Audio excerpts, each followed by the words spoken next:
Ça, c'est zone monétaire optimale. On va passer ça. C'est un peu complexe. J'ai mis ça dans le document tout juste. Bon, on va aller à la fin. Je crois que c'est. Il n'y a que. Oui, on va passer dessus. Parce qu'il y a des gens qui veulent poser des questions, mais qui veulent m'apprendre qu'il y a un système. Oh, vas-y, il y a donné.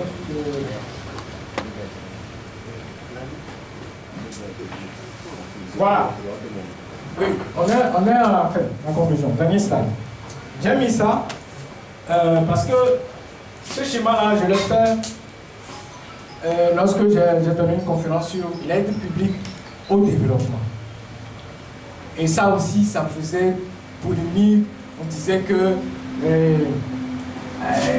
on nous empêchait, c'est nous, enfin on nous imposait de la dette, etc., etc.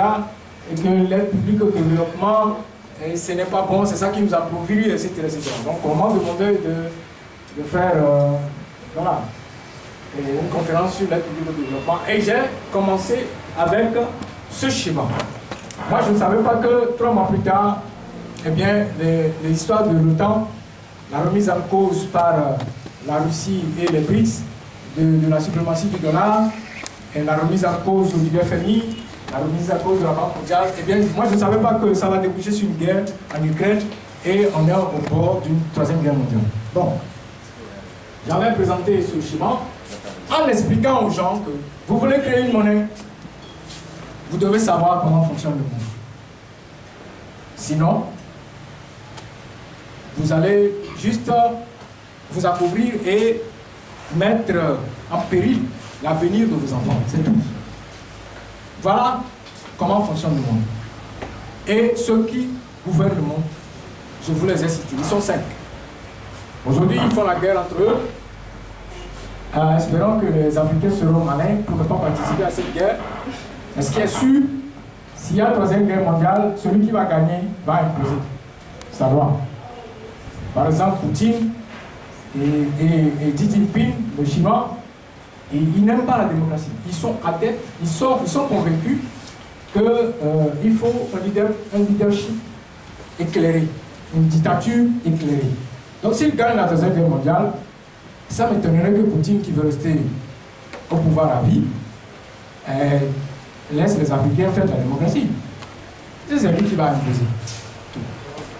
Donc, si quelqu'un veut battre monnaie, il doit avoir à l'esprit que le monde est gouverné. Dans un premier temps, ils ont mis en place le système des Nations Unies. Ce système est devenu tentaculaire et ce n'est pas ce système qui gouverne le monde. Ils ont créé le FMI et la Banque mondiale dans la même année. Le FMI a pour rôle de stabiliser au départ, c'était de stabiliser le système monétaire international, mais aujourd'hui, c'est le FMI qui fait des évaluations pour mettre ça à la disposition de tous les créanciers.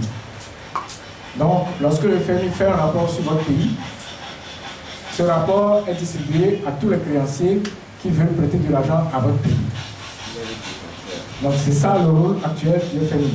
Le FMI analyse la situation économique de tous les pays qui sont membres du FMI et met ces rapports à la disposition de tous les investisseurs. Et en plus du fait qu'il gère le système monétaire international, notamment les droits de tirage spéciaux, et il a un regard sur tout ce qui est taux de change, etc. Ensuite, ils ont créé la Banque mondiale. La Banque mondiale, au départ, c'était pour reconstruire l'Europe et le Japon. Et maintenant, la Banque mondiale prête de l'argent un peu partout. Mais la Banque mondiale ne prête pas forcément aux États. La Banque mondiale investit dans les projets que les États présentent, mais en se basant sur les études économiques du FMI. Donc quand le FMI dit qu'il y a un risque au Togo, avant que la Banque mondiale ne prête de l'argent au Togo, elle prendra les mesures nécessaires. Ensuite, en dernier dispositif, ils ont créé l'OTAN. Donc l'OTAN, c'était pour sécuriser l'Occident. À un moment donné, ils se sont rendus compte que, eh bien, comme je vous l'ai dit, Staline a fait son premier essai d'armes nucléaires et c'est ça qui a conduit à la création de l'OTAN. Voilà à peu près ce que je peux vous dire. J'ai été plus ou moins long. Je vous laisse en parler. Merci. Nous avons fait la BOAD. Pourquoi le chef d'État béninois, malien, togolais et burkinabé ne peuvent pas se mettre ensemble et disent dorénavant, nous mettons en place ce consortium. La première règle qui se trouve dans le règlement intérieur de ce consortium, c'est qu'aucun chef d'État n'enverra sa maîtresse là-bas. Ça, c'est la première règle. Lorsque le directeur général, quel que soit le pays où il est issu, et quelle que soit l'affinité qu'il a avec un chef d'État, il vole de l'argent, il va directement en prison. Deuxième règle. Nous voulons que d'ici 15 ans, les 4 pays puissent devenir la première et les premiers pays au monde exportateurs de textiles. C'est l'objectif. On donne un cahier de charge de 2 ans au directeur général. Et on lui dit, si tu atteins tel objectif, on te renouvelle pour 2 ans et puis c'est fini. Si tu n'atteins pas, on te vire. Est-ce que c'est compliqué? Ce que je suis en train de dire. La France va recruter.